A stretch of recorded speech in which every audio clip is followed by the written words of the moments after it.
देखा आपने, एक बार फिर से आज सुबह सुबह कांग्रेस ने बुनियादी और तीखे सवाल पूछ लिए हैं मोदी सरकार से।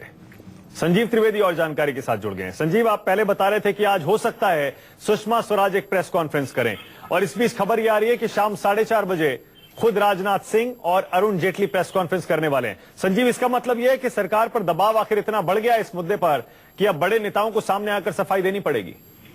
यहाँ बड़े नेता तो सामने आ रहे हैं, लेकिन जिनसे अपेक्षा की जा रही है, सुषमा स्वराज और प्रधानमंत्री मोदी, इन दोनों में से कोई सामने नहीं आ रहा है।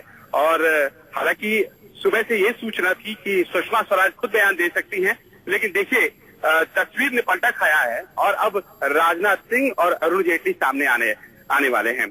ऐसा लगा आपसे कुछ देर पहले हम लोगों ने एक जगह सुषमा जी को रोकने की कोशिश भी की। विदेश मंत्रालय का जो दूसरा दफ्तर है जनपथ पर, वहां पर वो मानसरोवर जो यात्रियों का जत्था जा रहा है उन्हें फ्लैग ऑफ करने आई हुई थी, और वहां भले ही हमें इजाजत नहीं थी अंदर जाने की, लेकिन बाहर संजीव आपको रोक रहा हूं एक सेकंड।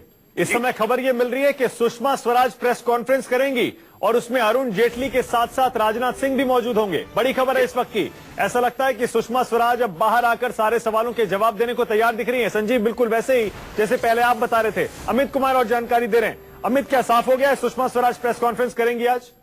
देखिए, अभी तक जो जानकारी मिली है उसके मुताबिक कि राजनाथ सिंह और अरुण जेटली ही प्रेस कॉन्फ्रेंस कर रहे हैं। 4:30 बजे प्रेस कॉन्फ्रेंस कर रहे हैं, और ये जो प्रेस कॉन्फ्रेंस हो रहा है ये जम्मू कश्मीर को इकोनॉमिक पैकेज देने के लिए हो रहा है। वहां पर मुख्य जो मुद्दा है वो है कि जम्मू कश्मीर को इकोनॉमिक पैकेज देने का सरकार ऐलान करेगी। लेकिन हाँ, इन सारी चीजों के बीच सरकार को पता है कि असली सवाल क्या होंगे, असली जवाब किस तरह की मीडिया चाहेगी, और सीधे सीधे जो सवाल है, चाहे वो कीर्ति आजाद ने जो सवाल उठाए हैं वो है, या विपक्ष जो सुषमा स्वराज पर आरोप लगा रहा है, या सुषमा स्वराज से इस्तीफे की मांग कर रहा है, या प्रधानमंत्री के चुप्पी पर सवाल खड़े कर रहे हैं। इन सारी चीजों को लेकर सवाल उठेंगे। भले ही ये इकोनॉमिक पैकेज का नाम हो, लेकिन ये अब लगभग साफ हो गया है कि 4:30 बजे प्रेस कॉन्फ्रेंस होने जा रहा है, जिसमें सुषमा तो नहीं होंगी, अभी तक कोई ऐसी इन्फॉर्मेशन नहीं आई है, लेकिन आज जेटली और राजनाथ होंगे और एक तरह से सुषमा के पूरे विवाद पर सरकार का पक्ष रखेंगे। हाँ, ठीक है अमित, चलिए आपने क्लैरिफिकेशन दे दिया कि ये प्रेस कॉन्फ्रेंस है जिसमें राजनाथ सिंह और अरुण जेटली रहेंगे, सुषमा स्वराज नहीं होंगी।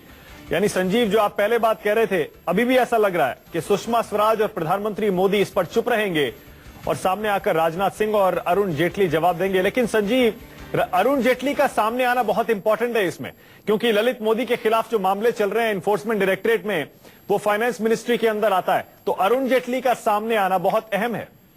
देखिए, ये सारा जो मामला है कहीं ना कहीं एक कंफ्यूजन प्रिवेल कर रहा है सरकार के स्तर पर, और उसी का प्रतिरूप हमें इस रूप में सामने मिल रहा है कि कभी वो बयान देंगी, कभी वो बयान नहीं देंगी। और ये साफ है कि सुबह से सूचना ये थी कि सुषमा स्वराज खुद आएंगी सामने, लेकिन ऐसा लगता है कि लास्ट मिनट का बदलाव करते हुए अब गृह मंत्री और वित्त मंत्री सामने आएंगे। तो वित्त मंत्री के सामने आने का एक पक्ष तो वो है जो आप बता रहे हैं, मानक enforcement directorate ministry of finance के तहत आता है, और वो स्थिति साफ करेंगे उन सवालों पर जो शायद दिग्विजय सिंह उठा रहे हैं। और वहीं दूसरी तरफ आप ये भी जानते हैं कि कहीं न कहीं इस लीडरशिप में एक सबसे बड़े नेता के तौर पर अभी तक अरुण जेटली ही हैं, जिन्होंने सुषमा जी का पक्ष सामने से खुलकर नहीं लिया है। और ऐसे में जबकि इस विवाद को बहुत ज्यादा हवा दी जा रही है कांग्रेस के द्वारा, आस्तीन का साहब कौन है, सभी नेता एक साथ सामने आना चाहते हैं और सुषमा जी का बचाव करना चाहते हैं। जो खबरें अभी तक हैं उसमें इस्तीफे का कोई सवाल नहीं उठता है, यही मेंटेन कर रही है सरकार और वित्त मंत्रालय के सोर्सेज से यही सामने बात आ रही है कि कहीं कोई इस्तीफे का सवाल नहीं है।